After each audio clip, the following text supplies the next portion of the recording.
Well, hello again, engineering students. This is the second video for the 18th week of school.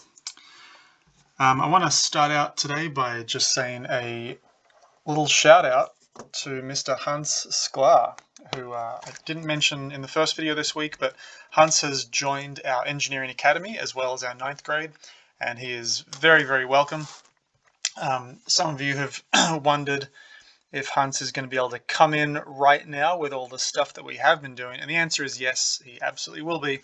And we're going to go easy on him with assignments and kind of get serious when it comes to the robotics and coding, which is coming up very soon.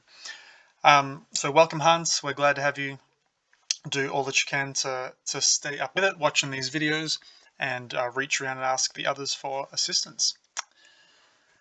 Okay, also some housekeeping. This is the other community design project. I showed you Gil Addison's project as it now stands in the first video this week. This is Mrs. Jones. Again, this is a non-shaped document that I have copied from the original, so you don't have access to this. I spent some time cleaning it up, improving it, looking for things that might not have worked. You can see like I've added a little push handle here. We still have the 4-inch wheels, but I'm thinking of changing those down to 2 inches for reasons which I might not get into right now. Let's see, I think I'm going from memory. I think this might be a 14-inch travel right now, up and down.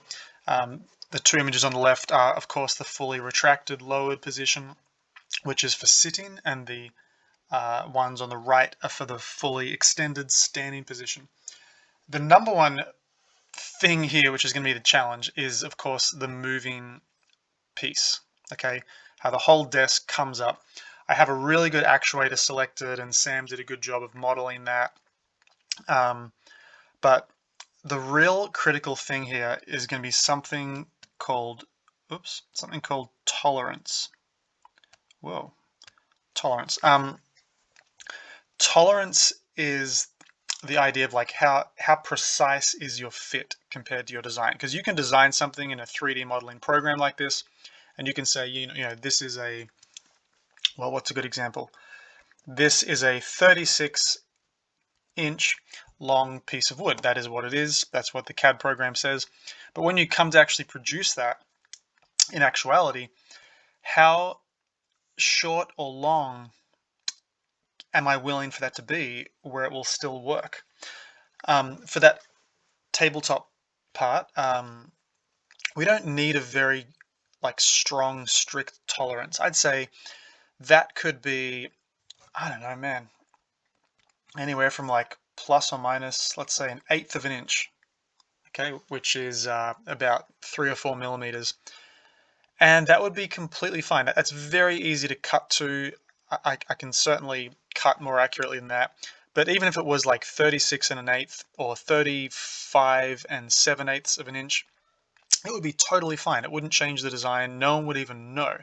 No one's going to get a measuring tape out and measure it. It doesn't have to fit to anything. But when it comes to these moving sliding parts, like this purple and gray part right here, and how they fit into the holes, like the gaps, that is going to have to be a high tolerance, high precision piece of construction. And I'm thinking already about how I can do that well, because if there's too much of a gap, it's going to wobble, like the whole thing is going to wobble left to right, side to side, which is no good for a table. If the tolerance, sorry, if the gaps are too tight, it may not go up and down. It might kind of bind and get caught, and the motor could even burn out, you know, worst case scenario. So I've got to be really careful there. I have an idea that because the greatest load is going to happen, you know, obviously on this extended part, and that's going to cause a bending moment. That's going to cause the whole thing to want to rotate that direction. I may put, I'm going to put it right here. I may put kind of like a nylon strip there, like a tough nylon strip. Nylon is a very low friction material, but quite hard as well. And so I may put like a nylon strip there so it comes out with a smooth, like tight fit that doesn't bind but is quite strong as well. Anyway, enough to say I am thinking about all these things as I do this design, but I think it can be achieved.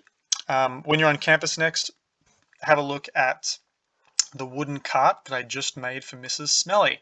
This is not a project I told you about, but I designed and built a wooden cart over the break to replace an old metal one that Mrs. Smelly was using. It's all made of oak wood. It has some similarities to this design. It's got the 4 caster wheels, all wood construction, but it's very different in many other ways as well. But yeah, check that out when you see her going around, and stop and say hi and ask her about it. All right, we're going right on with trusses, of course. And I understand that there was a lot in that first video this week. That really was a lot. We covered a ton of ground. We dipped into a few little rabbit holes along the way. If you're feeling a little confused, that is what the discussion board is for. Drop your questions in there and I will answer them. I've done so for a few people already, and I need you to put those questions in there. Even you asking the questions helps you dig down to the level of understanding. But here are some summary things just to answer some of the most common likely questions. The number one thing I need you to understand is that as we do these analyses, we are doing free body diagrams of the joints. Now, I did say that every time I did it, I said FBD of joint 1 or joint A. But you have to really get that's what I'm doing. So remember, when we do a free body diagram of something, we are asking what are all the forces happening external to that object. If I do a free body diagram of a car, I'm going to do things like the weight force, the ground pushing up against the 4 tires. Those are all external forces. Maybe the car is being towed along with a rope. That's an external force. There's friction along the ground. That's an external force. I don't show any of the internal forces. Like I don't show the seatbelt part clicking into the buckle. There's forces there, but we don't show it because it's completely internal. That is the same principle we're applying here. We're saying for a particular joint, here's one right here, what forces are external to that joint. So when I draw like forces pressing all around like this, those are forces coming from the members.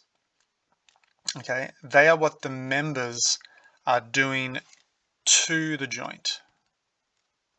And that idea alone is critical. Okay, it's what the members are doing to the joint. It is not what the joint itself is doing, it's what the members are doing to the joint. So in this little quick sketch I just did right here, you can see that 2 of those members are pressing on the joint. One of those members is pulling down on that joint, and hopefully all is well, and all 3 are creating a perfect equilibrium as they do so, and it's all balanced. But just that idea, I just want to say that this is what the members are doing to the joint. Okay. All right, having said that, I might erase those lines there. This is a truss that we'll analyze today. I'm not going to introduce anything to you new. I'm just going to go through the whole process again. This might be a little bit of a shorter video, in fact. I'm just going to go through the process again, and you're going to see it and just get more comfortable with it. This truss is a little different. This one is not symmetrical. It has, let's see, 6 members in total. It has 5 joints in total, and it's just like a pretty simple pattern. It's got some triangles and things. There is a load hanging off the end. That's that lantern thing. And we're going to assign some numbers in this next picture here. But that's the situation. Imagine like a lantern sticking out from a wall, hanging just like that. And by the way, this is a little image that I made in SketchUp. I made it years ago, actually. But this is a SketchUp model for those who've used SketchUp before. Okay.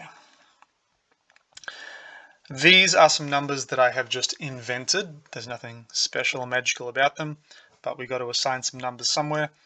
Let's also, before we go any further, let's label the joints. Okay, we're going to do A, B, C, D, E. There is no particular order you have to do those in, just pick labels and then stick to them. Now this does mean that, we have joint AB here, we have joint BC, joint CD, joint BD, I'm sorry, member AB, member BC, member CD, member BD, member BE, and member DE. This feels kind of like a geometry lesson, right? Well, it is, and that's why we come up with that nomenclature early on in your academic career, so we can use it for other things. So those are all the members in blue, the joints are in red. We are doing one load of 100 newtons, which is not very much, 10 kilograms, 22 pounds. That's right there on the end. And by the way, we didn't say this last time, but we assumed that all of the joints and members don't have any weight. All right, I'm just going to write that here. We're saying that there is no self-weight. You could include that if you wanted to. It would make everything a lot more tricky. So it's very, very common to ignore self-weight. You're basically saying the truss can handle so much more than its own weight that we don't even care about it. All right, obviously it depends how big it is, what it's made of. For a huge steel bridge, you've got to include the self-weight, but in none of these analyses will we include that.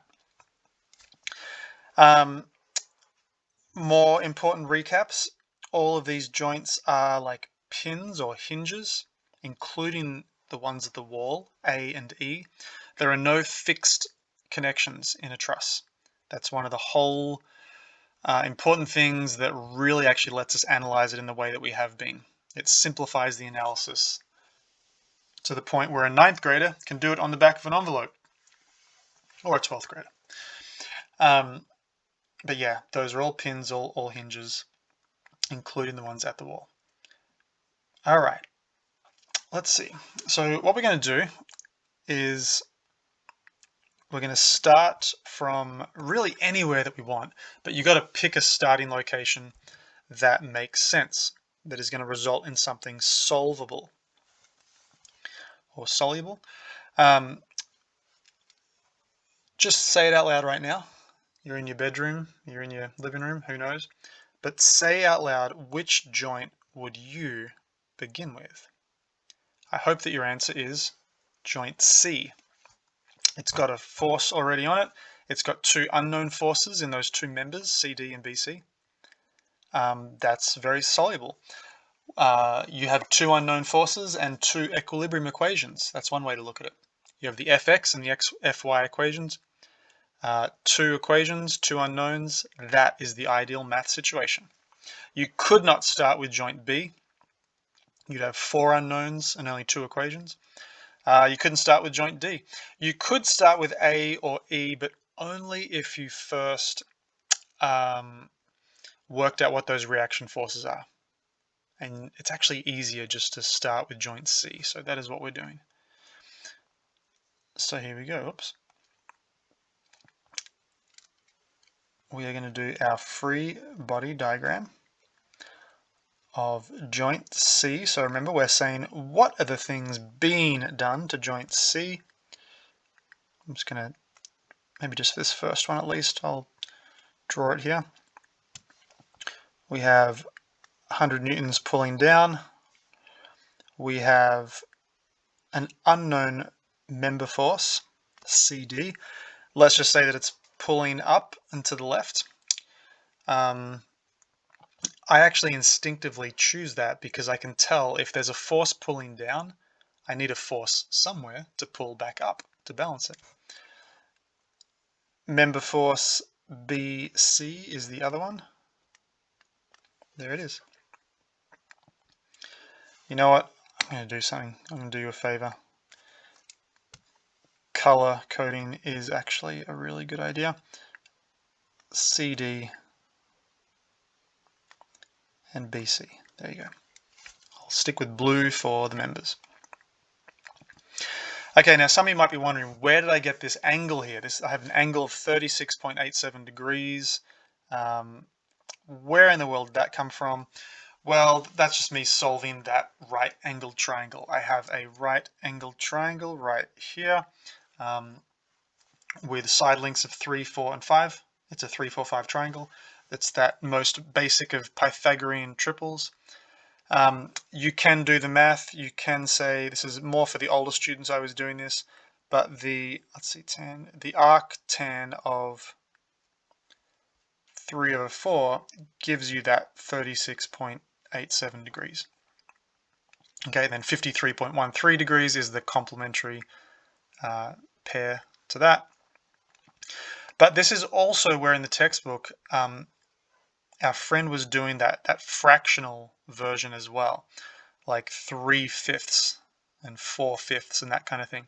That method works here just fine. It only really works when you have nice whole numbers like this. But anyway, that is where that angle comes from. I'm not yet sure which way I'll do this, with the fractions or with the trigonometry. We'll see. We'll see what happens. Okay, the Freeway Diagram of joint C. So we start off with the, let's see, I'm going to do Fy. I'm going to start with Fy because vertically speaking, I can see I have the negative 100.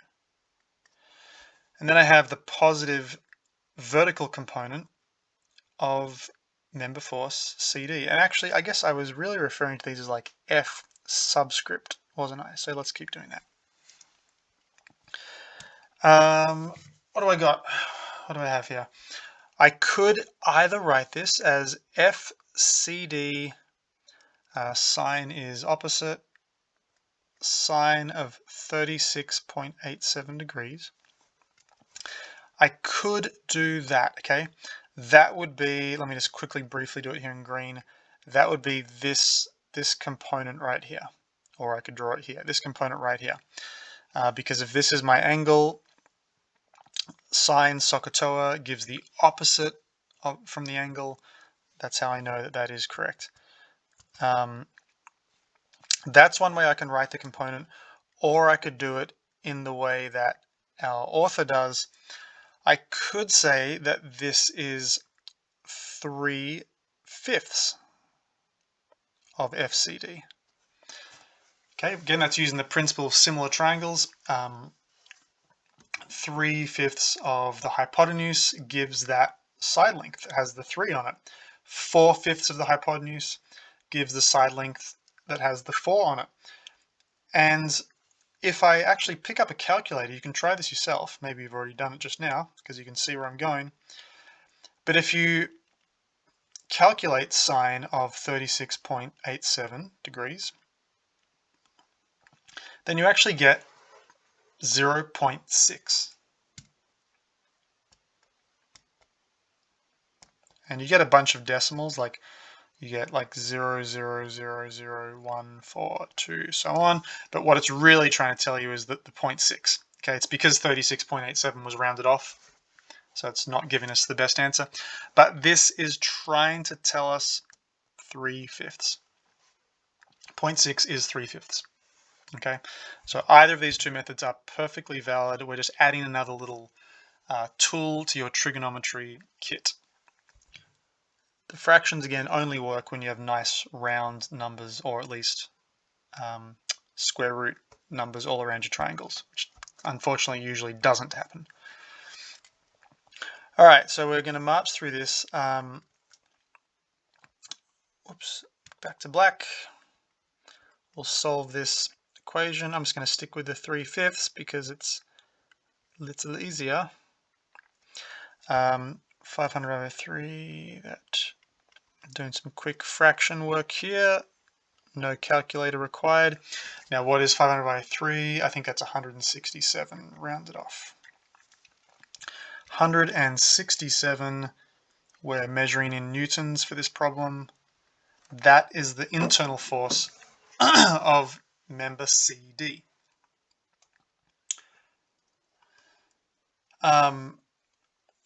Now, what is member CD doing? Is it in tension or is it in compression? Is it acting like a rope? Is it acting like a crushed Coke can? You think about this. Member CD is pulling up and to the left on the joint. It's pulling on the joint. Okay? It's external to the joint and it's pulling up to the left. If a thing is pulling on you, it must be like a rope. Okay? You can't push with a rope. Ropes can't push. If something is pulling on you, it is a rope. This thing is in tension. All right? And then kind of logically, force BC is the opposite. It's pushing on the joint. And when things are pushing on the joint, that means they themselves are also getting compressed. This bottom one, this bottom rail we sometimes call it, is in compression. So we've just found two of those as far as whether or not they're tension or compression. How are they acting? And that is important because when you do full analyses, things can fail in surprising ways when they're in compression. They can kind of pop out and do what's called buckling. When they're in tension, they don't do that. But compression, they will. Okay. We will also do the horizontal force sum. Now that we know a little more about what's happening, we have a negative 4/5 of FCD. Okay, that's the other component of force CD. And then we have a simple positive FBC. All right, because that is purely horizontal, which is nice. That helps us out. Now we actually know what FCD is. We know it's 167. And if I multiply that by 4/5, I get 133.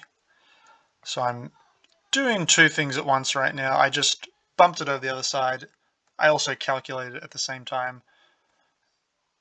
I appear to be doing some mathemagic, but I just did two things at once. So that is the force inside BC. It is 133 newtons. Actually, as well as the tension and compression and everything, I'm also going to label the magnitude of that. Compression, 133 newtons.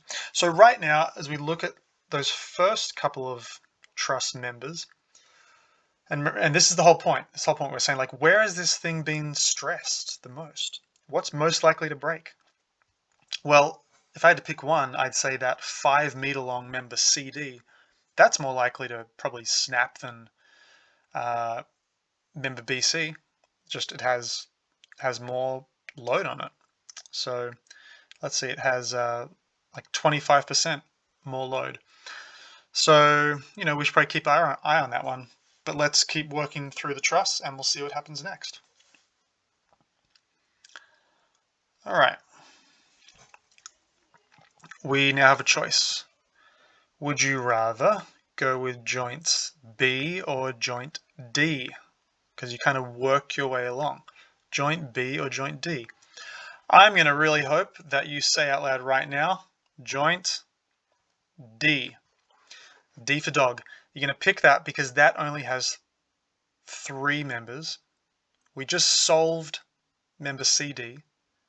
That leaves us now with only 2 unknowns. 2 unknowns, 2 equilibrium equations. That's good. So, let's see. Let me get rid of this stuff over here.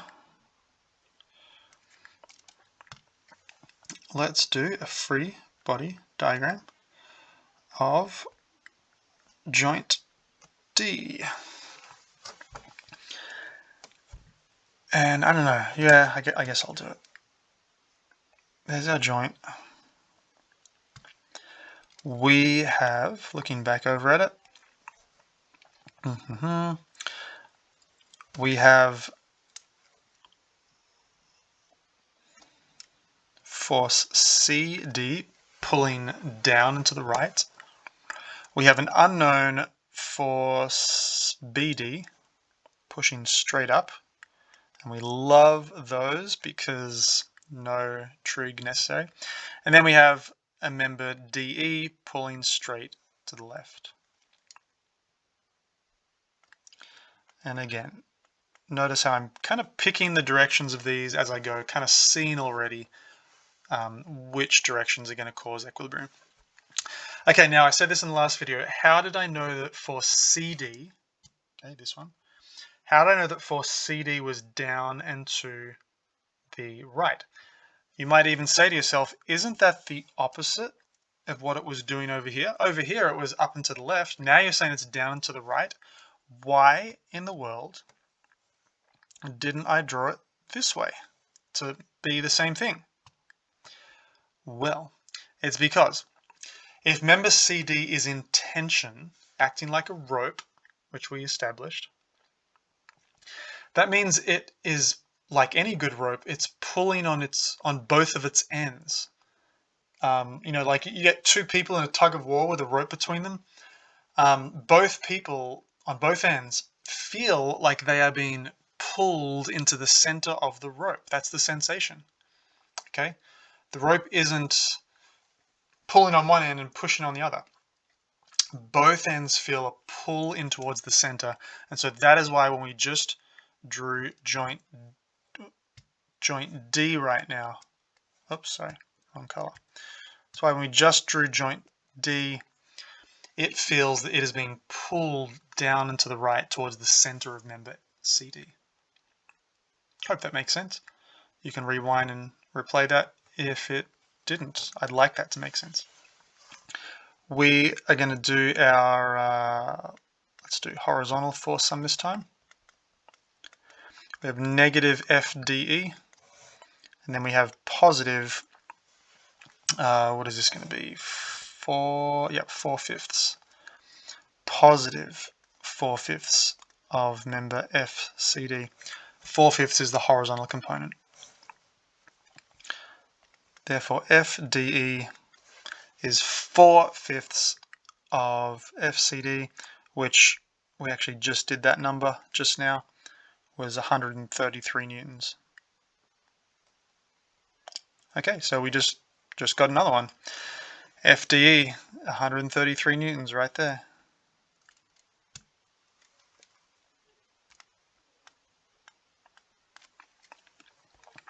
Is it in tension or is it in compression? Is it acting to like push on the joint D, or is it pulling joint D? Well, it's pulling on it, and only ropes can pull, so it must be in tension. So that whole kind of top line, if I just sort of were to sketch this out, this whole top line is actually all in tension. Imagine like one long rope all along there. Let's see, what have we got next? We'll do the vertical force sum. We have FBD going straight up, and then we have 3/5 of FCD going downwards because it's down and to the right. And it's 3/5 because that was the triangle. As you recall, it's a 3, 4, 5 triangle. So it's 3 out of, like 3 compared to the 5. All right, 3/5 of FCD. What is 3/5 of 167? Let me just work that out. 3 by 5, 100. It's exactly 100.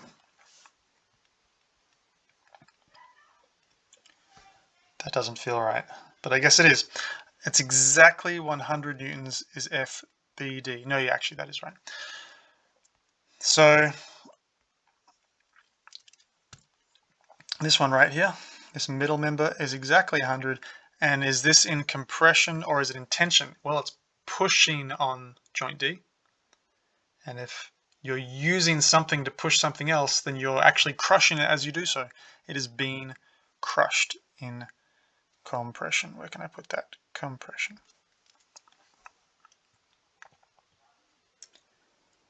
And now you realize what we have as we've been working our way around the truss. We've solved 4 out of the 6 members. We're actually doing pretty well. And now we could move on to joint B. Joint B had 4 unknowns at the very start. Okay, 1, 2, 3, 4. And we've already found 2 of them along the way. That leaves us with only 2. And with 2 equilibrium equations, that's good. We're all good. So let's make this happen. Let's see, joint B. I might just do this down here. We're going to do the free body diagram of joint B. Let's draw that out. Okay, what do we have? We had, you know what I'm going to do? I'm actually going to write these in as I go. We have 133. See that I'm dropping the name and I'm just gonna write it in. We had 100 here. Notice I'm loosely staying in scale, by the way. My 133 is about correctly in proportion to 100. Remember, length is proportional to strength. I have, what do I have? I've got this force right here. This is force, okay, remember BE. And then there'll be a force going this way.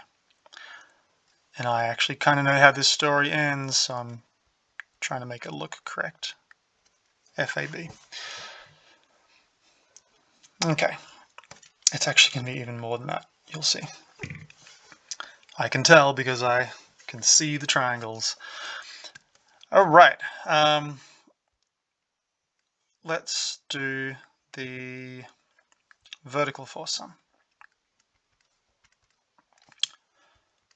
By the way, if you're wondering why I pick Fy sometimes and Fx sometimes, I'm intentionally picking the one each time which will let me quickly solve like equations which only have one unknown.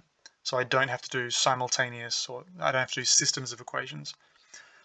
In this case, with the vertical forces, I already know 100 is down, and then there's the vertical component of FBE. That's one unknown. If I started with horizontal, I'd have FAB, the horizontal component of FBE. That would be 2 unknowns at once, and I just don't want that. You can start with either one, but you might have more work to do. That's the only thing. It's not going to mess you up if you pick it wrong. All right. The vertical component of that is the 3/5. It is positive because that force vector is up and to the right. It's up and to the right. So we got 100 equals 3/5 of FBE. And that again is going to be that 500 divided by 3, that 167 newtons. That is FBE. All right, now you tell me, is FBE, is that acting in tension or in compression on joint B? If you said tension, you are correct. It is pulling on joint B, and only ropes can pull. So 167.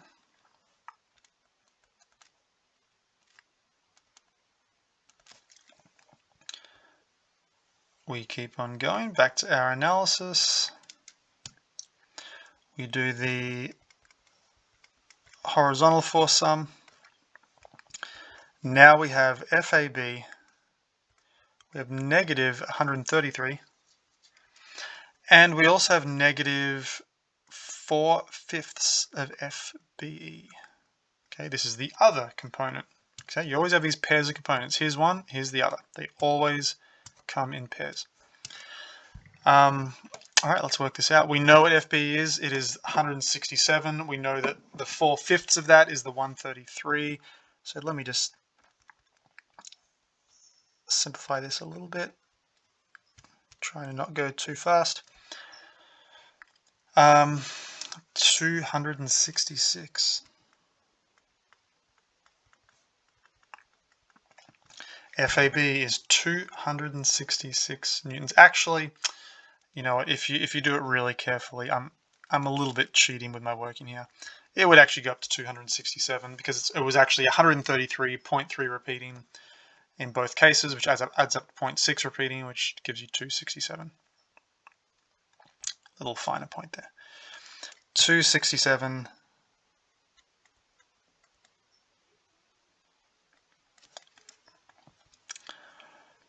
And that is in compression or tension? Compression. Awesome. All right, so that is it. That is the end of the solution. What we've just done, this is the point, is you're finding all of the forces through the truss. Like imagine the force sort of originating from that 100 newtons and then like flowing through the truss to get back to the wall. And it's really interesting. I mean, this happens all the time in structures, but your original 100 newtons is getting magnified through the truss. Almost all the members are experiencing more than your 100 newtons. But that's the way that leverage works. You know, you get a lever or a lever, and you get like your pry bar and stick it in between two bricks and pull down, and you magnify your force. And that is what this is. It's kind of a giant lever. It is internally creating more forces than you actually gave into it. Are you getting something for nothing? Actually, no. There's reasons why you're not, but it feels like you are. And here's something else that's really important about this analysis that I'll point out, is that we never had to do a reaction analysis. Like when we've been doing beams and things in last semester, we would start off by doing all the equilibrium equations, including the moment equation, to find out what the reaction forces are. We actually could have done that here because pin joints are entitled to two reactions, okay, a horizontal force and a vertical force. We could have called them RAX, RYX, REX, Rex, REY, Ray. And oh, I kind of flipped around my order, didn't I? What would this be? RAY, Ray, and Ray. Like we could have started off with that. We could have done moment equations, force equations at the start before we did any of this member joint stuff. We could have just looked at the 100 newtons on the end, those reaction forces, and we could have solved those reaction forces. And if we had done that, we would have actually found that this one here was 267 newtons. This one here was 0 newtons. It would take me a little bit of work to work out what REX and REY were. Those are a little trickier. Just go do some basic trig. Well, not too tricky, are they? Actually, this would have been 100. And what would that be? Got to think here. I think this would also be 267. Yeah, that'd be 2. There we go. Except backwards. Would have pointed the other way. So like we could have started off by doing that, and then we could have worked back through the truss from joint A or joint E. That would have been very, very doable. But it's kind of easier to ignore the reaction calculation and just move through the truss from the other end when you have one like this sticking out of a wall. So, okay, that's my point. Reaction calculations are not always necessary. Even when you do those like kind of bridge ones, like in the textbook on page, what was it, 245? Yeah, the example on 245. I think it would be possible to maybe start somewhere without knowing any reactions. I'd have to think about that, but just a little word for you. Now, again, looking back at this truss, what is it experiencing? Well, we already pointed this out. We have like this kind of tension rail along the top, we have a sort of compression rail on the bottom. That's sort of all been crushed. The vertical member is in compression, and then this one is in tension. 3 of them in compression, 3 in tension. The most serious problem anywhere is member AB right here. It's got the highest load of 267. So if I was going to design, like, how thick of a piece of wood or steel or aluminium do I need to design this, I would make sure that the pieces that I chose could handle the 267, the greatest thing that's happening anywhere. If I pick pieces of steel that I know will handle the 267 newtons, then that also guarantees me it's going to handle everything else inside the truss as well, and it won't break, and things won't fall off, and people won't die. The other really interesting about this is that when I talk about how these truss members are acting as ropes, I'm not kidding. Like, they really are acting as ropes. You can actually take out those rigid, like, solid pieces of wood or metal or carbon fiber, and you can replace them with cables or string or rope or chains or things like that. And the truss will be just as equilibrium-y, just as, like, rigid, as long as the loads stay exactly as they are. Let me show you a little something. This is a little blast from the past. Let's hope we can handle this. But we have a couple of gentlemen here, which you may recognize. And I don't know if they remember this, but way back in middle school, and you two were the only ones in this class when we did this. I looked. The other seniors were not. You guys actually built trusses out of Lego with a weight on the end, and you worked out, this was in middle school, I think it was 8th grade, you looked at which members were in tension, and you replaced them with yellow string. And look at that. The truss has its same shape. It's a little saggy. Pedro's one is kind of falling over a little bit. But that would be fixed actually by just tightening the string up a little. But the point is that it's not just completely collapsing. It's in place. It's rigid. It's doing its thing. It's holding that that hanging wheel out by a good foot or so from the table's edge. And so, yeah, those really are tension members. All of the white ones, which they didn't take out, those are the compression members. And you can see, if you look really carefully, the pattern exhibited here is the same as that analysis we just did. You've got this tension rail all along the top. See all the yellow string all along the top. You have a compression rail all along the bottom. That's the white ones. And then when you get to the interior of the truss, it's just kind of alternating, actually, with some occasional breakups of that pattern. There's probably a name for the truss they have. This could be a Warren truss, actually, just simple equilateral triangles the whole way along. But anyway, there we go. Thank you, Sam. Thank you, Pedro.